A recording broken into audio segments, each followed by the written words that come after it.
আওয়ামী লীগ ভারতপন্থী ও জামায়াতে ইসলামী পাকিস্তানপন্থী দল, এমন মন্তব্য করেছেন বিএনপির সিনিয়র যুগ্ম মহাসচিব রুহুল কবির রিজভী। প্রতিষ্ঠা বার্ষিকী উপলক্ষে শুক্রবার বগুড়ার স্বেচ্ছাসেবক দলের আলোচনা সভায় তিনি কথা বলেন। 24শে জুলাই আগস্টের গণঅভ্যুত্থানের ভিত্তি তারেক রহমানের তৈরি উল্লেখ করে বিএনপির এই শীর্ষ নেতা বলেন, প্রযুক্তি ও দলীয় নেতাকর্মীদের মাধ্যমে তিনি স্বৈরাচার শেখ হাসিনার পতন ঘটিয়েছেন।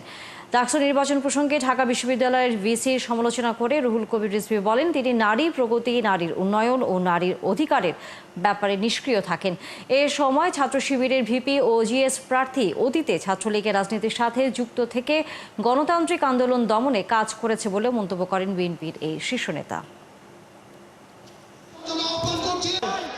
বিএনপি এমন এক রাষ্ট্র স্বপ্ন দেখে এবং বিএনপি যে রাষ্ট্র ইতিমধ্যে প্রতিষ্ঠা করেছে, রাষ্ট্র পরিচালনা করেছে, সব সময় তারা উদারনৈতিক রাজনীতির এটাকেই তারা পছন্দ করেছে, সেটাই তারা প্রতিষ্ঠা করেছে, সেই দল বিএনপি।